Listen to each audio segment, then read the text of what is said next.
Yo, what the fuck going on? This is 762 RG4L General. I want to give a big shout out to my niggas networking in the street. Y'all go tap in with that shit. Gang shit, little nigga.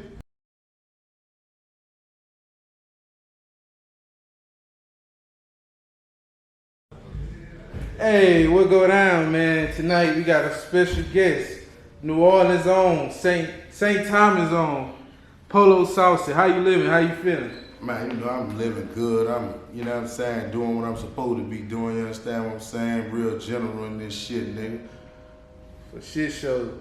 So, man, what you been up to? What you got going? Man, shit, right now, you know what I'm saying? You know, I just got this new movie just dropped that I'm in, you know what I'm saying? Candy 2, surrounding all the ghetto poverty areas here in Houston, you know what I'm saying?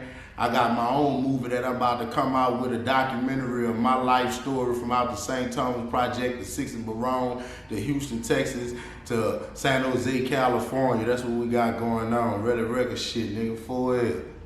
Yes, sir, yes, sir. So we're gonna get to it. New Orleans, Louisiana. St. Thomas 10th Ward. What was it like growing up, you know what I'm saying, New Orleans, like pre-Katrina? Like, growing up in New Orleans, you know what I'm saying, like, it was hard, you know what I'm saying? I grew up in the project, you know what I'm saying? 7 families, like 30 kids, you know what I'm saying? So, it was hard. I mean, it was really rough, you know what I'm saying? You know, I go back to the commodity days, you know what I'm saying? For shit show. Yeah. So, you know, I know New Orleans was territorial everywhere. But, you know what I'm saying, just from doing research and talking to certain people, niggas is like, shit, if you want from St. Thomas, you couldn't come to St. Thomas, man. Is that true? Man, listen, bro. Nigga, if you wasn't from the St. Thomas Project, okay, so in our hood, we wear G-Nikes and Timberlands, you know what I'm saying? If you from the 3rd Ward, you roll Reeboks and shit like that, you know what I'm saying? Lugs and shit like that, you know what I'm saying? Like, I'm from the Toma. So, you know what I'm saying? Like, if you came in our hood and you was on some 3rd Ward type shit, some 9th Ward shit, however, you know what I'm saying? However, it was broke up in between sections during that time, we off the top knew you was an alien right then and there, you know what I'm saying? Yeah, for sure, man. So, what era of New Orleans you grew up in? Like the 90s? 2000s? I grew up in the late 90s, going into the early 2000s. I was off the porch and I see probably about 99. I'm gonna say 99. How old you was in 99? In 99, I probably was about 10, 11 years old. Cause I'm 34 now, but about 10, 11 years old. And you think, is that the average age of kids like jumping off the porch, or you think some was younger than that when they, you know? Like, I don't even know to really tell you the truth. Like, you know what I'm saying? God bless my brother cheated. Like, to really be honest with you, nigga, I was selling crack at 11, nigga. I was, like, me and Bo Dillon, we was on all night flights, nigga. Like, I'm saying, like, 24/7 type shit, like, really dumping and pumping monkeys, nigga. Like, really getting off. You know what I'm saying? And you gotta also keep in mind, nigga, we was already raised with them sticks in the house, nigga. You know what I'm saying? So it was already like that for us coming up. You know what I'm saying? Like, I'm a really grim reaper. You know what I'm saying? So it's like it was already a legacy before me. You know what I'm saying? That's still here today. You know what I'm saying? Like my Uncle Kiefer, like my Uncle Brian. You know what I'm saying? Like 10 Wall Fat, you know what I'm saying? You had a lot of people like on this side of the family that was already gangsters already in the 90s. Like free my Uncle Nathan too, he ain't dead though, but free him too though, you know what I'm saying? And how much did your uncles meant to you in y'all section, you know what I'm saying, where you was from? Your Uncle Keith and your Uncle Brian. I mean, like, to really be honest with you, like, that's my everything. They still my everything. They still here today, you know what I'm saying? They still, you know what I'm saying, investing money in the Reaper, you know what I'm saying? They still putting the Reaper on the map, you know what I'm saying? Even though I'm signed to TSF, you know what I'm saying? But I got my own record label, which is RG4L, that's really a family inheritance. So, you know, them boys still out here stepping the right way. You know, they home, they free. When did they big? Ain't nobody ratted on nobody. They home, we doing it like that, you know what I'm saying? We lost a few people throughout the trials and tribulation, but that's the casualty of war. You know what I'm saying? We lost Derrick, we lost Chuck, we lost a lot of few people, you know what I'm saying? But it's all gravy though. We lost Mike, you know what I'm saying? Yeah. But it's still all gravy though, Playboy. Yeah. And you know, BG Derrick, that's one of the most, you know, popular names still mentioned as far as YouTube because of the stories, him being, you know, Birdman's nephew and etc. What was your, what's your like favorite story of Derrick? You know what I'm saying? My favorite story with Derrick is like this. Okay, boom. I was going to Samuel J. Green, you know what I'm saying? That's in the 13th ward, you know what I'm saying? Nigga, I had laid around there and stole a car. Yeah. I never forget it, a Dodge Intrepid. And my little partner William Blackwell out the 12th wall, you heard me? This nigga here, this nigga was cold-blooded with, you know what I'm saying, doing shit the way how he did shit, you know what I'm saying? So, one time, I'm coming up for Red Street. I'm in the stolen car, I'm doing about 100, you know what I'm saying? You know, during this time, my uncle and them had went to jail, they had got indicted and shit like that. Yeah. So, you know, I pull up to the motherfucking red light right there on motherfucking me, what that is, Washington and Ferret.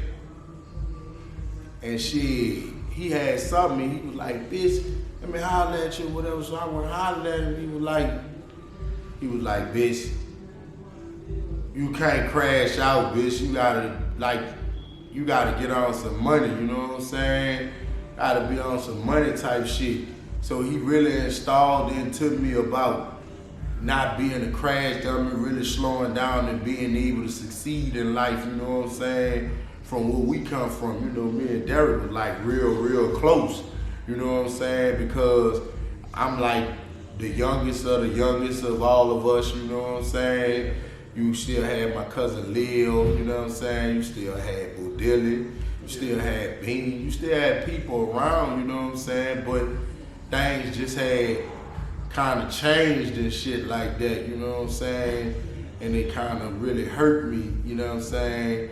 That I lost him in the process of things that was going on. Yeah. And to stay on top of what you saying though, he tried to show me how to extend life and still last forever.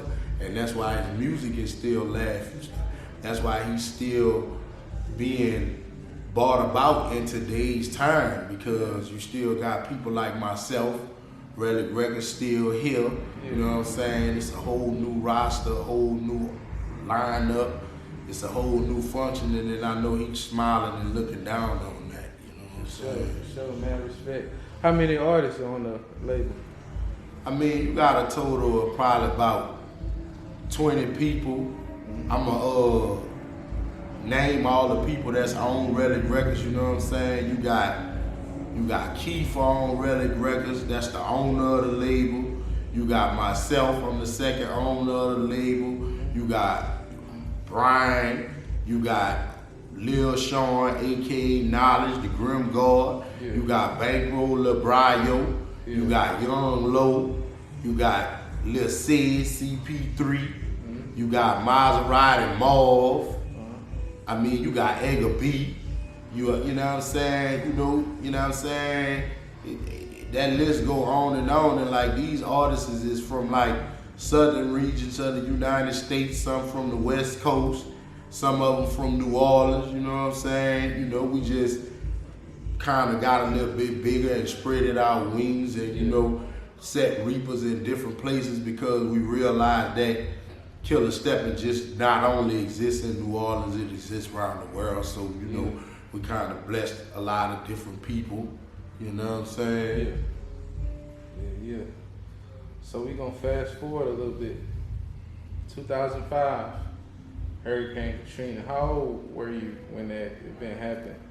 And what was it like just transitioning to Houston? See, a lot of people don't know, like, I didn't go through Hurricane Katrina. So you moved before? No. See, I was in jail. Oh. You see what I'm saying? See, I was still serving out my time. Yeah. So I ended up getting a pardon from, you know what I'm saying, LTI, Louisiana Training Institution, JCCY, you know what I'm saying? Oh, you was in juvenile. I was in juvenile jail still serving my time, you know what I'm saying, for them charges and stuff. So they ended up giving me a pardon because the families was in so much disarray and, you know, people was just everywhere. It was just a scary sight, you know what I'm saying? Yeah. And they gave me a pardon, but I had conditions on my pardon to the point to where I had to stay out of the state of Louisiana for like 5 years. Yeah. And then I'd be free to move around from there, you know what I'm saying? At what age were you when you first caught the charge? Yeah. I'm gonna say I probably was like 13. 13? I was like 13. You know what I'm saying? I was like 13. Yeah. Because they tried to get me on another charge. They couldn't get me on the other charge. Yeah. So they laid around there and got me on the assault with a deadly weapon. You know what I'm saying? Yeah. Great bodily injury. So them bitches were trying to really railroad a nigga, you know what I'm saying? You know how it is when they want to get a nigga, you know what I'm saying? But you know, I just find something to get a nigga off the street because like during my youth days, you know what I'm saying? Like I come from the town, we don't go for no whole shit. You feel what I'm saying? Nigga smash your ass like a smoke fucking soda can or something, you know what I'm saying? The whole shit. What was your first night like in there, you know what I'm saying, when you first got incarcerated when you was 13? See, you gotta, like, my first night was like every other night I've been in that bitch because I was already in and out of that hole already. You feel what I'm saying? So, you know, growing up in the streets of New Orleans, you bound to go to jail for anything. Like, you know what I'm saying? Like, nigga, I come up out this tunnel, we hitting licks on St. Charles Street. We hitting shit on Patalia and shit, you know what I'm saying? Whooping shit with sticks, running up. You know how this shit go, man. You know what I'm saying? Just doing it on some real G shit, you know what I'm saying? Because we come from a background of not having nothing, so you know what I'm saying? Robbery, drug dealing, extortion, all of that came with the territory, you know what I'm saying? Do you still be going back and forth to New Orleans? Man, I be in New Orleans all the time. Yeah. I just dropped a video in the project, Violation. Shout out to my little cousin J-Rack, R.I.P. to him, you know what I'm saying? Fallen Reaper, you know what I'm saying? Also, I want to give a rest in peace shout out to my little cousin TJ out there in San Jose, California, San Francisco, wherever, you know what I'm saying? Rest in peace to him too, you know what I'm saying? Yeah. And speaking of Violation, in a month, you see 24,000 views, you know what I'm saying? You go on Pressure, you see 46,000. You go through other videos, you see numbers like, how does it feel, man, to see your shit just going up and up more and more, you know what I'm saying? Like, to really be honest with you, like, you know what I'm saying? I don't really pay attention to the statistics. You know what I'm saying? Because I kind of learned that from my brother, Sauce Walka, you know what I'm saying? Yeah. Some people gonna like your shit. Some people not gonna like your shit, bro. Yeah. That's just what comes with the music industry. Yeah. Can't nobody tell me every artist that you like, every song they put out is good. You know what I'm saying? That's the way I look at it. So I just put my music out and let my music speak for itself. If it do something, it do something. If it don't do nothing, oh well. Yeah. But I do care about my fans, so that's the reason why I have been taking time and putting into my music, investing into my craft, and, you know, did a whole remake over of my whole style and image because I got love for my fans. They're the reason I survived, you know what I'm saying? Nah, for real, for shit. When you moved to Houston, what neighborhood you moved to? Man, when I moved to Houston, we moved on 10400 Sandpiper. You know what I'm saying? 10400 Sandpiper, that's the west, aka the Dub, you know what I'm saying?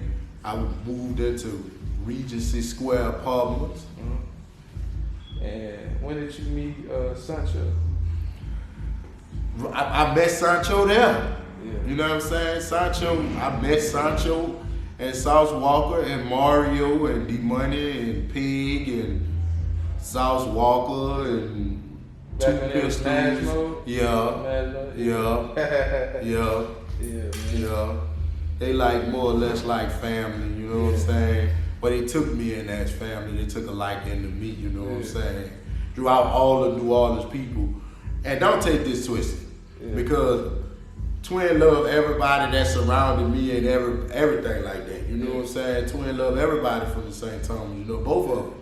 You feel me? But they just took a liking to me. That's all that was. Yeah. But they fuck with everybody else. Like real recognize real and just right. Respect. You know what I'm saying? Yeah. And I seen on Tune interview you said that Sancho was similar to Derrick. You know what I'm saying? Could you like speak a little bit on what you meant? Like was it the leadership? You know how they Okay, listen. For shit show, the leadership for shit show. Yeah. And you know why Sancho remind me so much of Derrick? Sancho will listen. Yeah. See, like my twin will really listen. You know what I'm saying? So, and that's the type of person Derrick was. You know, because people already always felt like I was a humbuggish type person that I looked for drama. Yeah. So a person like Sancho and Derrick, they can listen to a conversation and analyze the situation and know who right or wrong, and to tell you whether you like it or not. Man, bro, you really wrong, bro. That's really some weak ass shit. You feel me? Yeah. So that brought me to the leadership of him, for one. Then besides that, the bitch crack jokes all day, 24/7. You feel what I'm saying? The sense of humor that reminded me of Derrick. You know what I'm saying? That reminded me of myself. You know what I'm saying? I'm AKA Mr. Who That Is. That's what I, used to do in salsa a whole lot when we was first taking off. You know what I'm saying? Like ranking on people and stuff like that. That's what we was kind of known for. So, you know what I'm saying? Joseph. Right, Joseph. That's, you know what I'm saying? And that just took it farther than a brotherlyhood to, you know what I'm saying, some glue shit that, you know what I'm saying, ain't no nothing in between that. I'm him, me type shit. You feel what I'm saying? Family. So what's the similarities and differences between New Orleans and Houston? Like when you stay out there, New Orleans is faster. Yeah. You know what I'm saying? And I ain't gonna lie to you. New Orleans is faster, and New Orleans gotta get back on some money shit. You feel me? New Orleans used to be known for money, man. Yeah. Go through your history on New Orleans, man. New Orleans was really about that bag. Yeah. You know what I'm saying? I just think it's a lot of senseless things go on in my city, you know what I'm saying? Never to talk down on my city, because I'm 100% behind my city, stand on my city, and there for my city, and ready to die behind my city right now. You understand what I'm saying? I'm going around the world putting it down for our city. But what I really want to really preach to all the youth, even my son, man, put the guns down and get you some money, man. Yeah. Bring the old New Orleans back. Shout out to New Orleans, man. For sure. It's gonna get back to where it was, man. It's just gonna take some time and some OGs to step in, you know what I'm saying? Yeah. For sure. So